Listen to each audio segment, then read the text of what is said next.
নমস্কার বন্ধুরা, আমি মনি রান্নাবাটিতে আবারও আপনাদের সবাইকে স্বাগত জানাই।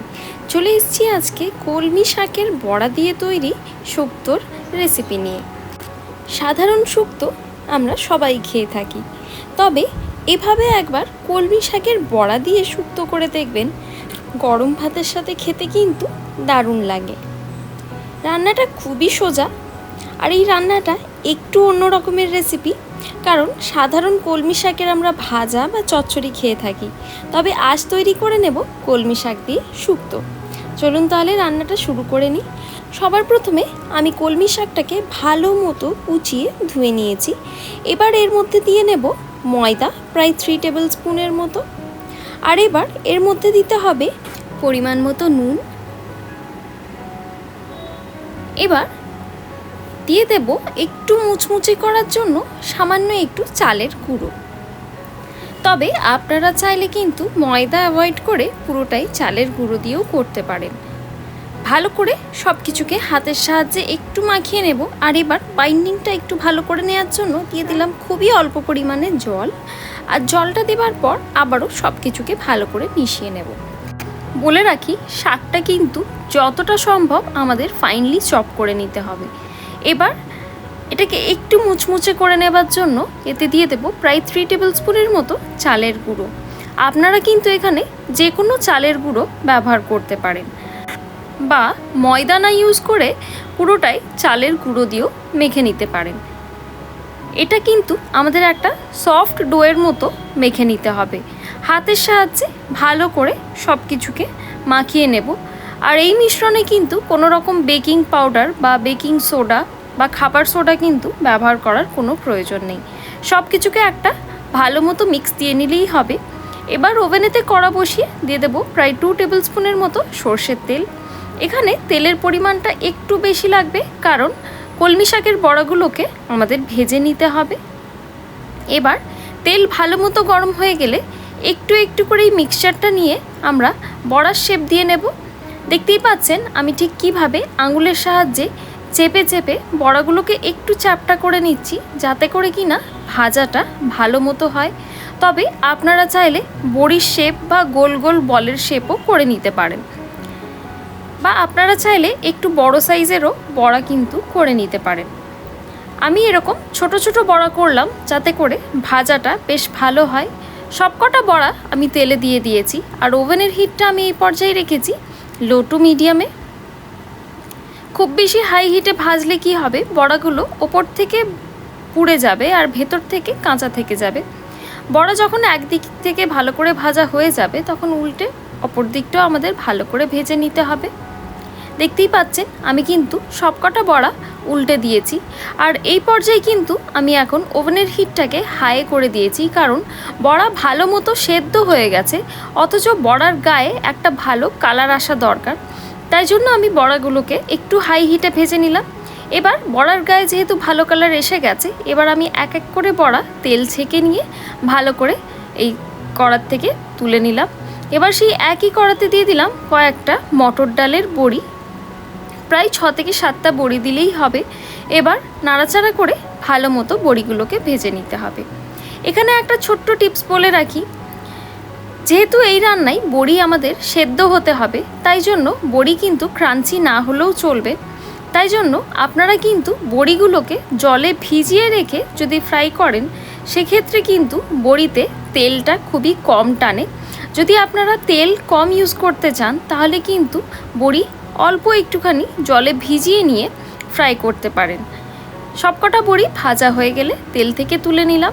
এবার সেই একই তেলে দিয়ে দিলাম 5 ফোড়ন, প্রায় 1/4 টিস্পুনের মতো 5 ফোড়ন আমি এখানে দিলাম। এবার 5 ফোড়নটা দিয়ে প্রায় 1 থেকে 2 মিনিট একটু নাড়াচাড়া করে নিতে হবে, যাতে 5 ফোড়নের ফ্লেভারটা তেলের মধ্যে বেশ ভালো মতো চলে আসে। আর এবার এর মধ্যে দিয়ে দেব একটা মিডিয়াম সাইজের আলু। আলুটাকে আমি জলে ভিজিয়ে রেখেছি, যাতে করে কি না আলুটা কালো হয়।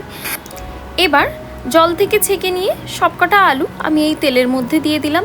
ওভেনের হিটটা এই পর্যায়ে আমি এখনও লোতেই রেখেছি। আলুটা দেখতে পাচ্ছেন আমি কিন্তু একটু মোটা মোটা লম্বা করে কেটে নিয়েছি। আমার মনে হয় এই রান্নায় আলুগুলো যদি ঠিক এভাবে কেটে নেওয়া হয় তাহলে কিন্তু দেখতে ও খেতে দুটোই ভালো লাগবে। এবার এই পর্যায়ে দিলাম পরিমাণ মতো নুন, যাতে করে আলুটা একটু ভালো মতো ভাজা হয়ে যায়। আর ওভেনের হিটটা এই পর্যায়ে মিডিয়াম টু হাই করে ভালো করে একটু নাড়াচাড়া করে নিচ্ছি, যাতে করে আলুর গায়ে একটা ভালো গোল্ডেন কালার এসে যায় আর আলুও মোটামুটি একটু সেদ্ধ হয়ে যায়।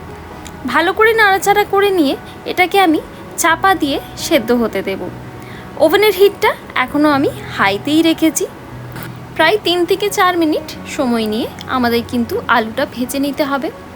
এবার কড়ার চাপা খুলে নিলাম, আবারও সব কিছুকে একটু নাড়াচাড়া করে নিচ্ছি। দেখতেই পাচ্ছেন আলুর গায়ে মোটামুটি একটা ভালোই গোল্ডেন কালার এসে গেছে আর আলুও মোটামুটি 20%-এর মতো সেদ্ধ হয়ে গেছে।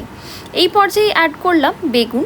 বেগুনটা পরে অ্যাড করার কারণ হলো বেগুন যেহেতু খুবই তাড়াতাড়ি কুক হয়ে যায়, তাই জন্য বেগুন আলুর সাথে অ্যাড করলে কিন্তু একবারে গলে যাবে আর দেখতেও ভালো লাগবে না, তাই জন্য বেগুনটা আমি পরে অ্যাড করলাম। এবার বেগুনটা দিয়ে ভালো করে নাড়াচাড়া করে নিলাম। বেগুনে কিন্তু আমি আগে থাকতে কোনো রকম ম্যারিনেশন করে রাখিনি, আর এখানে আমি একটা মাঝারি সাইজের বেগুনকে এভাবে লম্বা লম্বা করে কেটে নিয়েছি। এবার এর মধ্যে দেব আদা আর রাঁধুনি বাটা।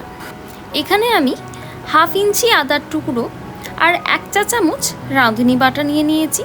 তবে আপনাদের কাছে যদি রাঁধুনি না অ্যাভেলেবেল থাকে সেক্ষেত্রে আমি বলবো 1/2 টিস্পুন মৌরি আর 1/2 টিস্পুন জোয়ানকে ভালো মতো পেস্ট করে নিতে পারেন। আমি এখানে আদা আর রাঁধুনি পেস্ট করে নিয়েছি আর তারপর এই পুরো মিশ্রণটা আমি এর মধ্যে দিয়ে দিলাম। এবার মশলাটাকে আমাদের ভালো মতো কষিয়ে নিতে হবে। তবে আদা রাঁধুনি বাটাকে খুব বেশি কষানোর কিন্তু দরকার নেই, সামান্য একটু ভেজে নিলেই হবে। এই প্রায় 3 থেকে 4 মিনিট সময় ধরে আমি কিন্তু মশলাটাকে কষিয়ে নিলাম। এবার চাপা দিয়ে ভালো মতো এই মশলার সাথে আলু আর বেগুনটাকে সেদ্ধ হতে দেব। আর ওভেনের হিটটাকে অবশ্যই লোতে করে দিতে হবে। এবার চাপা খুলে নিচ্ছি, চেক করে নেব আলু আর বেগুন ভালো করে সেদ্ধ হয়েছে কি না। একটু খুন্তি দিয়ে চেক করে নিলেই হবে। মোটামুটি এই পর্যায়ে আলু আর বেগুন 50%-এর মতো কুক হলেই হবে। দুটোই আমি দেখে নিলাম মোটামুটি ভালোই কুক হয়ে গেছে। এবার সব কিছুকে ভালো মতো নাড়াচাড়া করে নিয়ে এর মধ্যে দেব নারকোল কোড়া। তবে এখানে আমি শুকনো নারকোলকে মিক্সিতে গ্রেট করে নিয়েছি, আর যে নারকোলটা একটু বড় বড় থেকে গেছে মানে ভালো করে পাউডার হয়নি সেগুলো আমি তুলে নিলাম। এবার নারকোল কোড়াটা দিয়ে এখানে ভালো করে নাড়াচাড়া করে নেব। তবে আপনারা চাইলে ফ্রেশ নারকোল কোড়াও দিতে পারেন।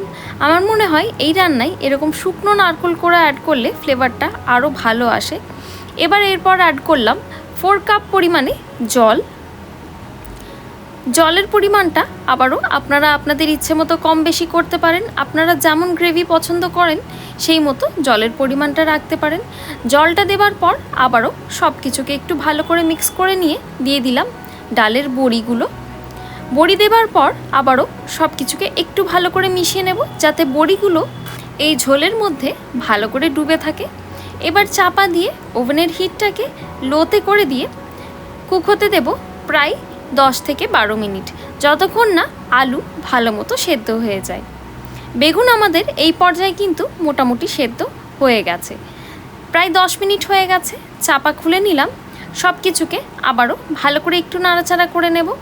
আর এই পর্যায়ে আবারও আমাদের কিন্তু চেক করে নিতে হবে আলু আর বেগুন সেদ্ধ হয়েছে কিনা। মোটামুটি আলুটা চেক করলেই হবে।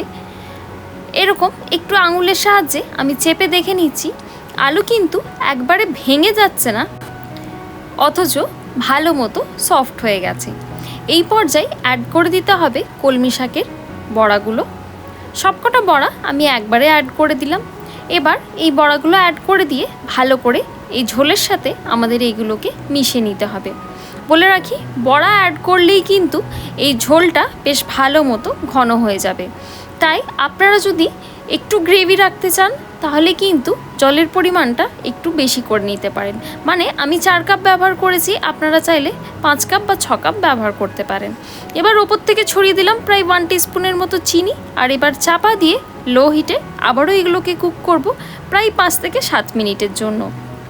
বড়া কিন্তু খুবই তাড়াতাড়ি সেদ্ধ হয়ে যাবে। প্রায় 5 মিনিট পর চাপা খুলে নিলাম। আর এই পর্যায়ে কিন্তু আমাদের খুন্তি দিয়ে খুবই হালকা হাতে এগুলোকে একটু নাড়াচাড়া করে চেক করে নিতে হবে যে বড়ি, বড়া, আলু, বেগুন সব কিছু ভালো মতো সেদ্ধ হয়েছে কি না।